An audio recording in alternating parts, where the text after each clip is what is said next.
खूबसूरत से फूलों से भर जाता है गार्डन जब आप ले आते हैं इस पौधे को अपने गार्डन में।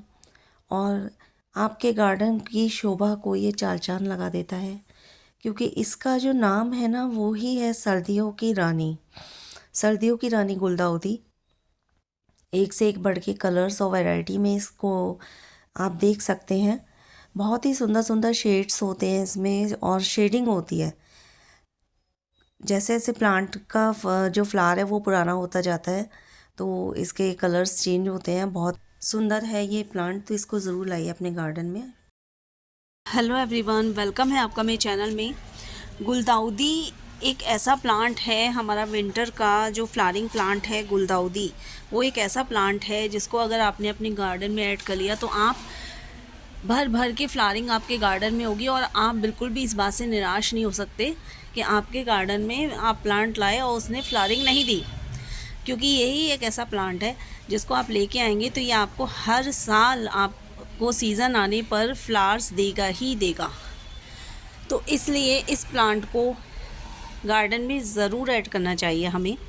डिफरेंट डिफरेंट कलर्स में गुलदाउदी लेकर आइए, और एक बार लाने के बाद आप यकीन नहीं मानेंगे, इतना इजी है इसको प्रोपेगेट करना, मल्टीप्लाई करना, सब कुछ बहुत आसान है। तो बने रहिए मेरे वीडियो में, कैसे लगाना है और कैसे इसमें हम मार्च तक हम फ्लावरिंग पाएँ, कैसे हम इसकी केयर करें, कितने इंच का हमें पॉट चाहिए, वो सब इसमें आपको मैं बताने वाली हूँ।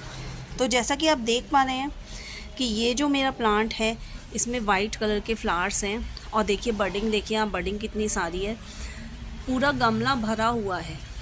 और आपको मैं बताऊं कि ये मैंने बिल्कुल छोटी सी कटिंग लगाई थी लास्ट विंटर्स में, और कटिंग से ही ये प्लांट ग्रो हुआ है। तो आप इसको बहुत ही इजीली प्रोपगेट कर सकते हैं या मल्टीप्लाई कर सकते हैं। तो अगर आपको कटिंग नहीं मिल रही है तो आप जो है एक प्लांट लेकर आइए, या फिर 2-3 अपने सुंदर सुंदर कलर्स आप लेके आइए, और उसके बाद उन्हें आप सालों साल अपने गार्डन में रख सकते हैं। इनको बचाना कैसे है वो भी मैं आपको बताऊंगी, इनमें प्रॉब्लम्स क्या क्या आती है वो भी मैं आपको बताऊंगी। तो आइए शुरू करते हैं। वेलकम है मेरे चैनल में गार्डनिंग विद रुचिका। मेरे चैनल को लाइक, शेयर, सब्सक्राइब करना मत भूलिएगा, क्योंकि मैं अच्छी अच्छी इंफॉर्मेटिव वीडियोस आपके लिए लेके आती हूँ गार्डनिंग से रिलेटेड। और अगर आपका मोटिवेशन मुझे मिलता रहा तो इसी तरह के अच्छे कंटेंट मैं आपके लिए ज़रूर लेकर आऊँगी। तो सबसे पहले हम आपको बता दें कि हमें किस सीज़न में इसको लेके आना है, या किस सीज़न में हमें इसकी कटिंग लगानी है। तो इसे लगाने का सबसे अच्छा जो समय होता है वो होता है अगस्त। जुलाई लास्ट या अगस्त में आप इसको लेके आएँ। अगस्त में आप इसकी कटिंग लगा लीजिए, या तो अगर आपके पास कोई पुराना प्लांट है तो आप उससे ही छोटी सी कटिंग लेके आप इसको लगा सकते हैं। और अदरवाइज़ नर्सरीज़ में अगस्त में इसकी छोटी छोटी सैपलिंग्स मिलनी शुरू हो जाती हैं, जो कि मात्र 10 या 12 रुपए में आपको मिल जाती हैं। अगर आप बड़े फूल का लेंगे तो वो आपको 15 रुपए तक मिल सकता है। तो ये आप लेके आइए और इनको ग्रो कर लीजिए। छोटे से 6 इंच के पॉट से आप शुरुआत कीजिए, उसमें आपने अल्लाह की सैपलिंग लगानी है। उसके बाद जैसे जैसे आपका सीज़न बढ़ता है, मतलब मंथ आगे बढ़ेंगे, तो अगस्त से अक्टूबर तक इसका ग्रो करने का टाइम है। मतलब ग्रो होता है प्लांट जब आप कटिंग लगा देते हैं या नर्सरी से छोटी सैपलिंग लगाते हैं। तो टाइम टू टाइम बस आपको इसका ध्यान देना है कि जैसे जैसे आपका प्लांट थोड़ा बढ़ता है तो आपको उसको पॉट को चेंज करना है। पॉट को चेंज करने से मतलब हम छोटा सैपलिंग लाए, हमने किसी भी प्लांट में अगर लगा दिया है ना तो, और वो ग्रो कर रहा है, तो आप उसको उसके अकॉर्डिंग 10 या 12 इंच का गमला दे सकते हैं। अगर आपका प्लांट जो है वो छोटे फूलों वाली गुलदाउदी है, जो कि एक मिनिएचर वैरायटी आती है, पूरा का पूरा प्लांट जो है वो फूलों से गुलदस्ते की तरह गच जाता है, तो उस तरह का प्लांट भी आप ला सकते हैं। ये मेरे पास जितने भी हैं मैं बड़े फूलों वाली गुलदाउदी ही लेके आती हूँ। तो छोटे फूलों वाली गुलदाउदी के लिए इतना बड़ा पॉट काफ़ी होता है ना, या फिर नर्सरी पॉट जिसमें वे आते हैं वो भी काफ़ी होता है। लेकिन अगर आपने कटिंग से ग्रो करा है तो मैं ये कहना चाहूँगी कि आप इसको कम से कम 8 इंच के गमले में या इतने बड़े पॉट में आप लगाएं, जिससे ये जब ये ग्रो करता है ना, जब ये फैलता है तो गमले में जगह ही नहीं बचती है, इतना इसमें हैवी फ्लावरिंग होता है। तो ये तो था पॉट की बात। अब आते हैं कि हम इसमें फ्लावरिंग कब से कब तक, क्योंकि देखिए जैसे कि मैंने बताया कि आपको अगस्त में लगा लेंगे आप, तो अगस्त सितंबर अक्टूबर 3 मंथ इसके ग्रो करने के मंथ हैं। उसके बाद में इसमें फ्लावरिंग के लिए बडिंग तैयार होने लगती हैं। बर्ड्स, छोटी छोटी बर्ड्स बहुत टाइम लेती हैं खुलने में, तैयार होने में। तो ये जो बर्ड्स हैं, ये लगा लीजिए पूरा मंथ लग जाता है। ये अपना आकार जो बड़ा होता है वो बहुत धीरे धीरे होता है।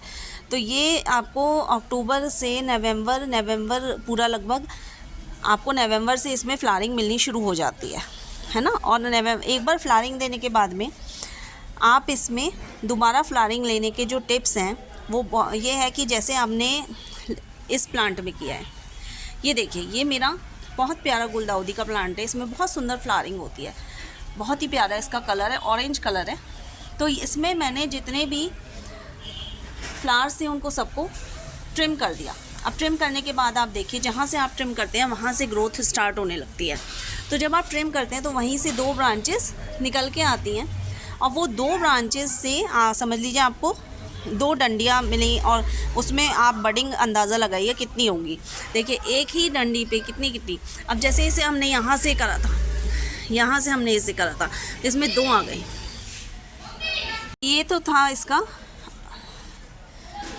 ज़्यादा फूल पाने का सीक्रेट। अब दूसरी बात मैं आपको बताना चाहूँगी कि जब भी आप पौधा लगाते हैं तो जब जैसे आपने अक्टूबर में सैपलिंग लगाई, थोड़ा बड़ा हुआ आपका प्लांट, उसके बाद में आपने उसको पिंच करना है।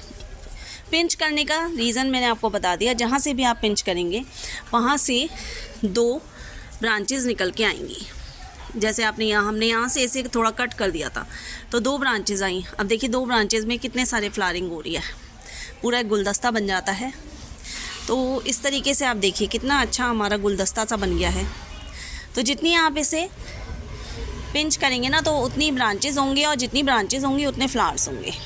तो इस वीडियो में देखिए मैं आपको ये 1 बाय 1 एक चीज़ दिखा रही हूँ। अब हम आ जाते हैं कि हमें कैसे इसके लिए सॉइल तैयार करनी है।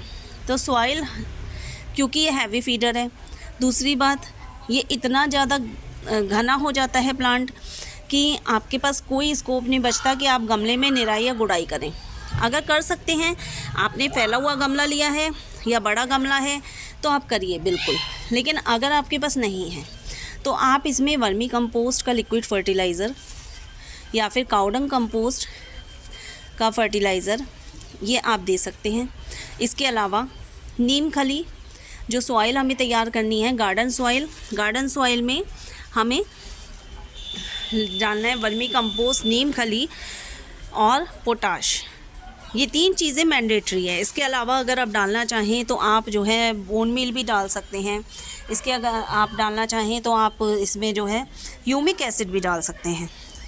तो जितना रिच आपका सॉइल होगा आपका प्लांट उतना अच्छा होगा, उतनी अच्छी फ्लावरिंग देगा, उतना अच्छा रिज़ल्ट आपको मिलेगा।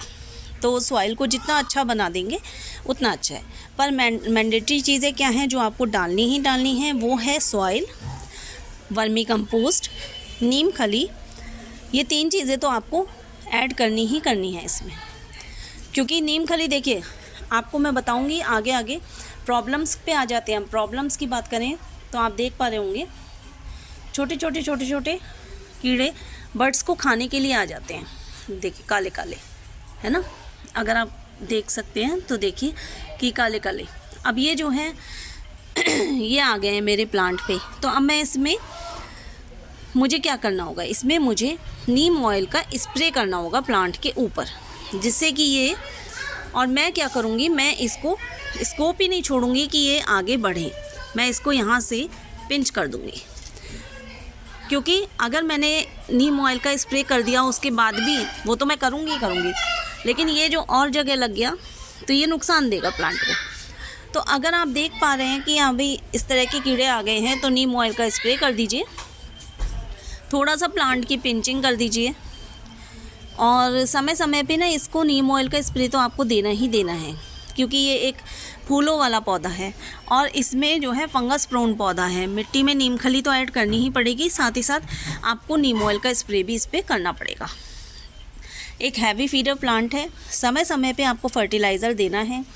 चाहे तो आप इसमें पोटाश का लिक्विड फर्टिलाइज़र भी दे सकते हैं, मतलब पोटाश को आप पानी में डिज़ोल्व करिए, घोलिए और गमले में डाल दीजिए। सीवीड का लिक्विड फर्टिलाइज़र भी आप दे सकते हैं। सीवीड का लिक्विड फर्टिलाइज़र भी काफ़ी अच्छा रहता है प्लांट के लिए। वो आप किसी भी फ्लावरिंग प्लांट में देंगे आपको 100% रिज़ल्ट मिलेगा। तो ये तो था फर्टिलाइज़र। इसके अलावा आपको किस टाइम इसे सेव करना है, कैसे सेव करना है। अब जैसे कि मैंने आपको बताया 2026 आ गया है, जनवरी, आज 5 जनवरी 2026 है। तो आपको मैं बताऊंगी कि देखिए इस तरीके से प्लांट की लीव्स नीचे से सूखने लगी हैं। तो अगर आप इसे सेव करना चाहते हैं नेक्स्ट सीज़न के लिए तो इनको आप हटा दीजिए, थोड़ा नीचे से सूखे पत्ते हटाते रहिए। और जब ये इसकी फ्लावरिंग बिल्कुल मुरझा जाए, देखिए फ्लावरिंग अपनी शेडिंग बदल रही है। शेडिंग बदल रही है मतलब फ्लावर पुराना हो रहा है। फ्लावर पुराना हो रहा है मतलब कि अब इसमें हमें, जब ये बिल्कुल मुरझाने सा लगेगा तो हम इसकी यहाँ से ट्रिमिंग कर देंगे। ट्रिमिंग करने से 2 चीज़ें होंगी। एक तो आपका ब्रांचेज आएंगी, ब्रांचेज आने के साथ साथ बडिंग होगी। आप मार्च तक इससे फ्लावरिंग ले सकते हैं। और इसी तरीके से हम इस प्रोसीजर को रिपीट करेंगे। तो रिपीट करने से क्या होगा कि जैसे भी आपकी ये ब्रांचेस आती जाएंगी, हमारी बडिंग होगी इसमें प्लांट में, प्लस हमारा प्लांट की जो हाइट है, देखिए कितना लंबा जा रहा है मेरा प्लांट, तो ये जो हाइट है ये कम होगी। इसी तरीके से हमें इसे सेव करना है। सेव करने का एक तरीका ये भी है कि जब आप इसे बिल्कुल मार्च तक तो आप इसमें फ्लावरिंग ले ही सकते हैं। अप्रैल में भी थोड़ा बहुत फ्लावर ये दे देता है, लेकिन उसके बाद आप इसको थोड़ा सा ऐसी जगह पे रखिएगा जहाँ सेमी शेड हो या फिर एकदम डायरेक्ट सनलाइट ना हो। और इसकी ऊपर से इसको ट्रिमिंग कर दीजिएगा, छोटी छोटी ब्रांचेस कर दीजिएगा। फिर उसके बाद बस आपको, जैसे आप रेगुलर आप अपने प्लांट में वाटरिंग करते हैं उस तरीके से वाटरिंग करनी है और कोशिश करनी है कि समय समय पे निराई गुड़ाई करते रहें।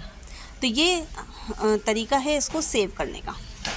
बहुत ज़्यादा परेशानी की कोई इसमें वो नहीं है, इसमें कोई टेक्निकल वो नहीं है कि हाँ भी आपको कैसे इसे सेव करना है। सेव करने का एक यही तरीका है। बहुत अच्छा से आपका प्लांट ये अगले साल के लिए तैयार हो जाता है। जब आपका सीज़न आता है और प्लांट ग्रोथ करने लगे, जैसे जैसे प्लांट ग्रोथ करे आप इसकी कटिंग करके उनकी जो डंडी हैं उनको आप अलग लगा दीजिए, तो ग्रो होनी होती हैं तो हो जाती हैं। और एक बार में किसी भी प्लांट की जब आप कटिंग लगाएं तो 6-7 कटिंग लगाइए, जिससे आपको निराशा का सामना ना करना पड़े। तो ये थे कुछ टिप्स। और दूसरी बात, एक बहुत ज़रूरी टिप मैं आपको जो देना चाहूँगी फर्टिलाइज़र के विषय में।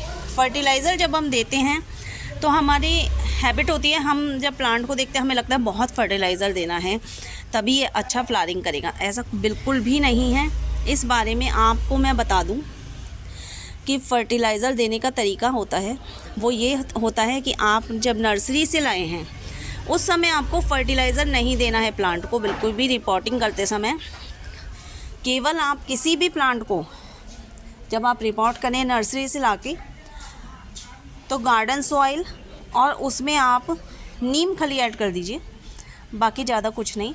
थोड़ा वर्मी कंपोस्ट आप ऐड करिए सॉइल को बुरबुरा बनाने के लिए।